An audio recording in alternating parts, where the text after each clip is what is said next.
Hi guys, আমি আজ আপনাদেরকে বলবো যে দক্ষিণ আফ্রিকাতে এসে কন্ট্রাক্টে কেন বিয়ে করে।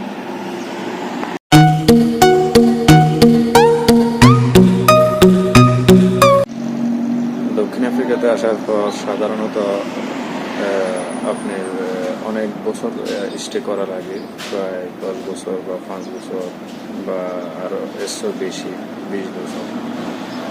তো একটা সময় দীর্ঘ সময় এই দেশে থাকার পর সাধারণত দেশে যাওয়ার ইচ্ছা হলে তখন সাধারণত এই দেশে কাগজপত্র হয় না সহজে।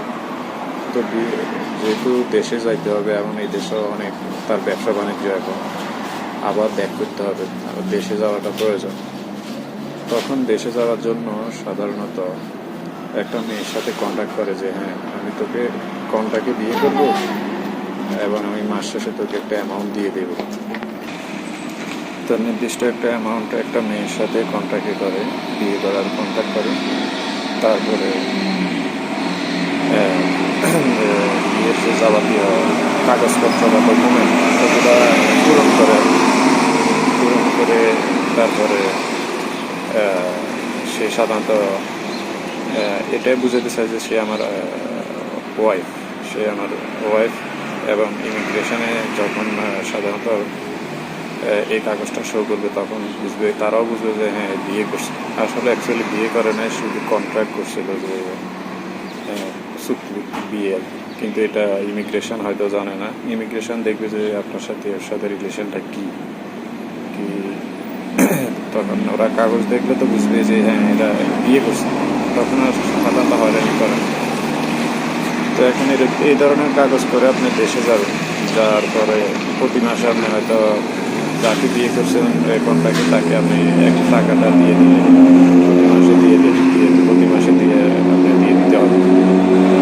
এই ধরনের মেয়ে আপনি যদি এই ধরনের মেয়ে পান তখন আপনি নিজে ওর সাথে যোগাযোগ করতে পারেন, বা আপনি দালালের সহযোগিতা, ব্রোকারের সহযোগিতা নিতে পারেন যে আমি দেশে যাবো, আমার একটা কাগজ দরকার।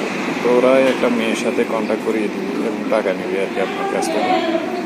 ওই মেয়েকে ওরাই আপনার সাথে আপনার কন্ট্যাক্ট নাম্বার দিয়ে দিবে, ওই মেয়ে আপনার সাথে যোগাযোগ করবে, ওরাই মেয়েটা ম্যানেজ করে দিবে, আপনি শুধু টাকাটা দিয়ে দিবেন আর কি। তো এইভাবে আপনি দেশে যাওয়ার পরে দেশ থেকে যখন আবার এই দেশে আসবেন, দেশ থেকে আসার পর যখন আপনি এয়ারপোর্টে নামবেন তখন ইমিগ্রেশন আপনার যেহেতু কাগজপত্র না, আপনার নিজে কোনো কাগজপত্র নাই, তবে আপনি এই দেশে বিয়ে করে বাড়ি গিয়েছিলেন, তখন ওই ইমিগ্রেশন ওই মেয়েকে ফোন করবে যে হ্যাঁ এর সাথে তোমার রিলেশন কি, বা কাগজপত্র দেখানোর পরও ফোন করে যে এসেছে কি সত্যি তোমাকে বিয়ে করছে কিনা বা এ ধরনের যোগাযোগ করবে, কন্ট্যাক্ট নাম্বারে মেয়ের সাথে যোগাযোগ করবে। ওই মেয়ে যদি হ্যাঁ ও তো আমার হাজব্যান্ড, সমস্যা নেই, তখন আপনাকে ছেড়ে দিবে, আর কিছুই বলবে না। তো আপনি আবার দেশে করতে পারবেন। এই হলো আসলে কন্ট্যাক্ট ম্যারেজের কারণ। তো এই দেশে বাঙালিরা সাধারণত এমনি কন্ট্যাক্ট করে থাকে, ওই মেয়ের সাথে সাধারণত কোনো ধরনের সম্পর্ক রাখে না। শুধু দেখা যাচ্ছে মেয়ে থাকে এক রাজ্যে, এক প্রভিন্সে, আপনি দেখেন আরেক প্রভিন্সে, কোনোদিন শেয়ারও দেখেন না, শুধু ফোনে যোগাযোগ। আবার কিছু কিছু বাঙালি আছে ওদের সাথে ঘর সংসারও করে থাকে, যে হ্যাঁ যেহেতু ম্যারেজ করিয়ে ফেলেছি, একে নিয়ে লাইফ পার্টনার হিসাবে যদি ভালো হয় আপনি লাইফ পার্টনার হিসাবেও থাকতে পারেন। তো মেয়ে হইতে পারে আপনার কীরকম, মেয়ে কালো হইতে পারে, সাদাও হইতে পারে, ইন্ডিয়ান হইতে পারে, পাকিস্তানি হইতে পারে, যে কোনো মেয়ে এই দেশের নাগরিক হলেই চলে। এদেশের নাগরিক সিটিজেনশিপ, এদেশের সিটিজেন হলেই আপনি যে এই ধরনের কাগজপত্র করতে পারেন।